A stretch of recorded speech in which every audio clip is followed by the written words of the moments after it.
Alors la règle du jeu de notre table ronde, on va la faire en fait très simplement, mais avec quelques règles du jeu qui sont effectivement, d'abord je vais demander à chacun de se présenter soi, ses activités professionnelles et puis le lien qu'il voit lui ou elle avec la thématique du jour qui est le corporate hacking.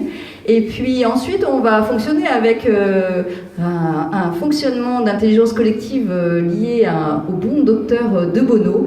C'était un médecin en fait qui avait beaucoup réfléchi sur les interactions et l'interrelationnel. Et il propose en fait, pour pallier à tous les regards que l'on peut vivre et les diversités de points de vue, à ce qu'on appelle les chapeaux de Bono. Donc ce sont des séquences, on va le faire en séquence, avec effectivement des paliers de séquences où chacun pourra s'exprimer après librement. Voilà. Alors déjà, je vais juste poser un cadre sur ce que c'est, pourquoi on a choisi cette thématique effectivement du corporate hacking. Alors le hacker, tout le monde en a entendu parler. Le hacker, c'est le pirate informatique. Alors effectivement, nous, on va parler plutôt du pirate qui est le bienveillant dans les organisations, celui qui a effectivement, qui est ingénieux, qui est bidouilleur, qui est innovant, qui a des idées et qui n'arrive pas toujours à faire remonter, comme les petites bulles d'air à la surface, il n'arrive pas toujours à les faire remonter à la surface de l'eau. Alors c'est qu'est-ce qui pourrait effectivement faciliter dans nos organisations que ces idées innovantes puissent remonter à la surface de l'eau.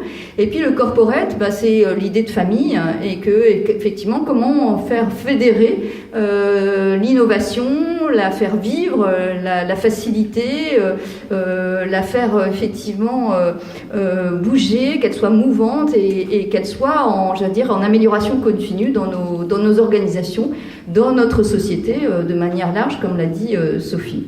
Voilà, donc je vais proposer du coup en premier lieu que chacun puisse se présenter de manière effectivement simple et dynamique. Et puis, donc je vais passer la parole à Elisabeth qui est à côté de moi. Et puis, nous allons faire tourner le micro. Voilà, merci. Bonsoir à tous et bonsoir à toutes. Alors moi je m'appelle Elisabeth Dounon.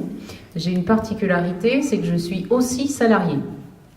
Donc je suis salariée intrapreneuse, je suis entrepreneuse aussi puisque j'ai mon propre cabinet. Je travaille en tant que salariée au pôle d'excellence robotique. Peut-être que vous avez vu juste en face la Toison d'Or, au niveau du rond-point, un gros cube jaune. C'est chez moi. Donc je travaille ici et je m'occupe plus particulièrement de tout ce qui est recrutement des alternants avec mon équipe sur le 21 et le 71. On a à peu près 450 recrutements par an. Donc ça c'est pour m'occuper. Et donc du coup dans cette partie de salarié, puisque mon statut c'est salarié, j'ai le bonheur d'être sur tout ce qui est développement de projets innovants. Donc j'ai eu le bonheur de partager un des premiers hackathons en Bourgogne. C'est très dur de ne dormir que 3 heures la première nuit sur un lit de camp dans le bureau de son directeur, 4 heures la nuit suivante et de terminer le dimanche à 21h30.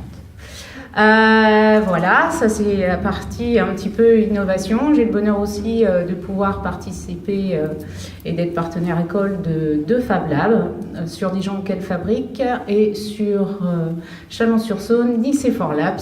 Donc je remercie les représentants ici. Voilà, pour ma partie structure, moi je suis aussi dans la facilitation, mais plus particulièrement dans tout ce qui est développement personnel et professionnel, parce que je suis d'accord, il y a un vrai accompagnement justement au corporate hacking dans les structures. C'est pas forcément évident d'intégrer l'agilité, on va le dire comme ça. Voilà, j'espère avoir été synthétique. Je passe la parole. Merci. Bonsoir à toutes et tous.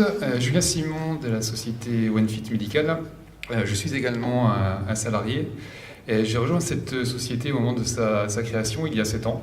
J'ai rejoint un jeune entrepreneur qui avait une idée d'apporter des solutions pour les poses de prothèses totales de genoux. Donc on est sur un marché innovant et qui est en pleine croissance du fait du papy boom qui arrive. Donc le but de cette société, c'était de mettre une solution innovante avec des combinaisons d'imagerie médicale de logiciels de préparation de la chirurgie et d'instruments imprimés en 3D qui vont permettre de reproduire cette planification au bloc opératoire. Donc ça va remplacer des techniques actuelles assez lourdes, invasives pour le patient. Donc j'ai rejoint vraiment cette personne au démarrage, ça allait très vite.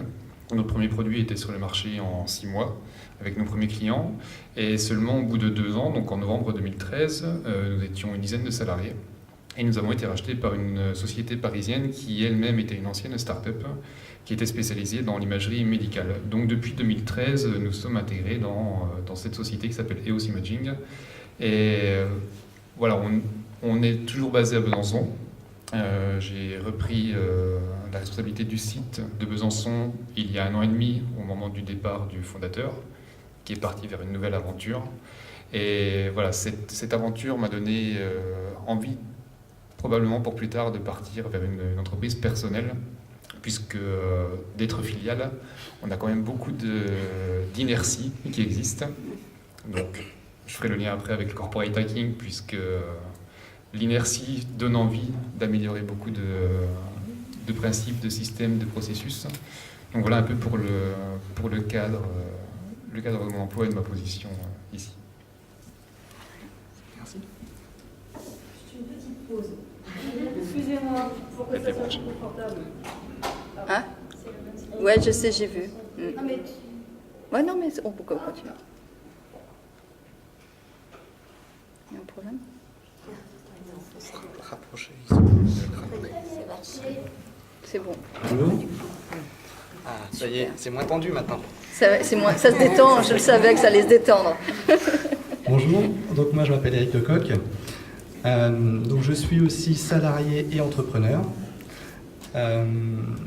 Alors en tant que salarié, je travaille, j'ai une formation de biochimiste. Je travaille dans la recherche pharmaceutique. Je suis venu à Dijon il y a une dizaine d'années pour travailler chez Laboratoire Fournier, qui sont devenus ensuite Abbott, en passant par Solvay, enfin différents rachats, et maintenant ça s'appelle Inventiva, c'est une biotech qui s'est montée. Mais à côté de ça, j'avais toujours envie de sortir un petit peu de la structure de l'entreprise, de pouvoir avoir des idées, de pouvoir les affirmer, de pouvoir les faire remonter, et voilà, dans les entreprises que j'ai pu passer, où j'ai pu passer, j'étais assez bloqué, j'étais très frustré de cela. Et donc je voulais monter ma boîte. J'ai commencé à monter une première boîte en 2012, qui était une conciergerie pour particuliers entreprises sur Dijon, qui s'appelait Prestige Concierge, que malheureusement j'ai dû arrêter quelques années après. Donc j'ai fait une cessation d'activité tout en gardant mon activité salariée à côté. Et ensuite, en 2016, j'ai eu un nouveau projet sur lequel je travaille actuellement, qui est Récupidé. C'est une plateforme d'économie circulaire, d'achat et vente de projets et documents. Donc le but du jeu, c'est d'aider les créateurs en leur apportant des documents via des personnes qui ont arrêté, abandonné leur projet et qui peuvent permettre de reprendre le projet en tout ou partie. Donc voilà pourquoi le corporate hacking aujourd'hui, c'est que la frustration dans cette première boîte, c'était ça, c'était d'avoir des idées, de pouvoir les donner, de voir que les idées étaient bloquées et de la frustration de ce côté-là. Donc voilà, j'ai monté ma boîte, j'en suis content aujourd'hui, je peux faire un peu pas ce que je veux parce qu'on est plusieurs sur le projet, donc c'est du collaboratif, c'est aussi ça qui est intéressant, c'est de rencontrer du monde, c'est de faire intervenir du monde dans son projet et puis d'avoir quelque chose qui soit une continuité de ce que je voulais et que tout le monde puisse collaborer autour de ce projet-là. Voilà. Ben, bonjour à tous, Nathalie Rère. Alors moi je vais vous faire rire parce que je suis une salariée d'une institution que tout le monde connaît et qui a, je sais, une très mauvaise image, c'est Pôle emploi. Et Pôle emploi, je pense qu'à la fin de la soirée, vous allez avoir une bien meilleure image de Pôle emploi. En tout cas, j'espère. Parce que je suis quelqu'un qui est très heureux à Pôle emploi, qui est fier de travailler à Pôle emploi, et je vais vous expliquer pourquoi. Alors moi, je suis arrivée il y a maintenant 16 ans à Dijon, et j'ai été recrutée à l'époque comme responsable de la communication pour l'ANPE. Donc forcément, c'est mon métier d'être fière de... Mais entre-temps, depuis, j'ai arrêté la communication. Donc je pourrais ne plus être fière. Avant ça, je travaillais dans ce qui pouvait être considéré un peu comme une start-up de l'audiovisuel, puisque je travaillais dans une chaîne qui s'appelle France 5. Et j'ai rejoint France 5 à l'époque la 5e, quand elle était toute petite, elle venait de naître. Et donc on était une trentaine pour démarrer la chaîne et on était vraiment dans une optique de start-up. On faisait avec très peu de moyens, on essayait d'innover le plus possible. Et donc la 5e à l'époque était la première chaîne à avoir investi le numérique. On a investi le numérique, on a investi le VOD, on a fait plein de choses que personne ne faisait avant et on était les premiers à le faire. Donc quand je suis arrivée à Dijon, j'étais très contente de prendre en charge la communication de la NPE. Quand j'ai vu le site de la NPE, j'ai pleuré. Et j'étais très très frustrée parce que j'étais en direction régionale et que j'avais beau faire remonter en disant qu'il fallait faire changer les choses, ce n'était absolument pas audible. Et il y a quelques années, il y a 6 ans exactement, nous avons eu un nouveau directeur général. Il a fait le même constat que moi, sauf que lui, il avait une chance, il était DG. Et ça a été le premier corporate hacker de Pôle emploi. Il s'est rendu compte que c'était bien d'avoir une super DSI avec 2500 personnes. Que cette super DSI, on avait beau leur demander de changer les choses, le site de Pôle emploi, il était toujours aussi un peu has-been, on peut dire des choses comme ça. Il y avait toujours des documents PDF sur le site. Et donc, puis il s'est rendu compte aussi qu'il y avait beaucoup de personnes, il y a 50 000 personnes qui travaillaient à Pôle emploi, beaucoup de personnes qui n'étaient pas forcément très fières de travailler à Pôle emploi. Pourtant, ils faisaient un super boulot, mais ils ne se sentaient pas valorisés. Et donc, il s'est dit, en fait, peut-être que le vecteur créatif, il va se situer à la base, au niveau de ceux qui sont sur le terrain. Et peut-être que si je donne les moyens à quelques personnes qui sont sur le terrain de développer leurs propres idées, ça va booster la DSI, ça va booster tout le monde. Et c'est ce qu'il a fait. Et donc, actuellement, c'est ce que je fais. J'ai la chance de travailler au sein d'une start-up interne à Pôle emploi. Alors maintenant, on est gros, on est une licorne, parce qu'on a la plus grosse start-up interne de Pôle emploi, on est 8. Cette start-up, elle a démarré à 2. Donc celui qui a eu l'idée, c'est pas moi. J'ai eu la même idée, mais moi, je l'ai eu à l'échelon régional.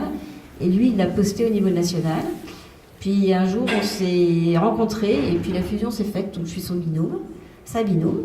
Et puis après, il y a une personne qui arrive avec. Mais donc lui, il a commencé tout seul avec un développeur. Et à eux deux, ils ont démontré que c'était possible de faire un site accessible, c'est-à-dire utile, avec de l'usage, et un site qui rendait service pour découvrir, pour pouvoir trouver une formation professionnelle, pour pouvoir avoir connaissance des dispositifs de financement pour financer sa formation professionnelle, pour connaître les possibilités de retour à l'emploi à l'issue de la formation professionnelle, et maintenant également pour avoir des avis des stagiaires, n'en déplaise à certains organismes de formation. Voilà, donc c'est ce qu'il a fait. Il a commencé à faire à son échelle, à son échelon. Maintenant, donc on est 8 et on est peut-être en passe de devenir le pivot du futur pass formation. Donc, c'est super de travailler à Pôle emploi. Et c'est super de faire du corporate hacking grâce à un corporate hacker qui s'appelle notre directeur général. Bonjour, Alexis Nollet, moi je viens de Auxerre. Je suis le co-dirigeant, entrepreneur, j'ai un associé et j'ai un groupe plutôt dans l'industrie. On a 5 entreprises, un pôle dans Lyon, aussi un pôle à Bergerac et un pôle à Redon, donc avec des entreprises qui sont à Bergerac ou Redon assez indépendantes. À côté de ça, on a aussi monté une école Montessori, une école 3 ans, 12 ans, voilà, pour l'instant on a eu 25 élèves cette année. On aura 35 l'année prochaine. Et on est en train de monter un centre de formation plutôt axé développement personnel parce qu'on a pas mal travaillé tout ce qui est démocratie participative dans nos entreprises et engagement des salariés, etc. Autonomie, et ça passe par... c'est vraiment les compétences de relation, ça devient, je pense, stratégique pour l'entreprise, et comment les faire devenir des corporate hackers. Moi, je ne connaissais pas ce mot. Nous, à Auxerre, dans le milieu rural, on n'est pas trop dans ce... J'ai découvert ça, j'ai compris plus ou moins que c'était comment des salariés ont une idée, puis la lancent en utilisant l'entreprise. Voilà, donc je crois que je suis là pour ça, je ne sais pas si mais voilà ce que je peux vous dire.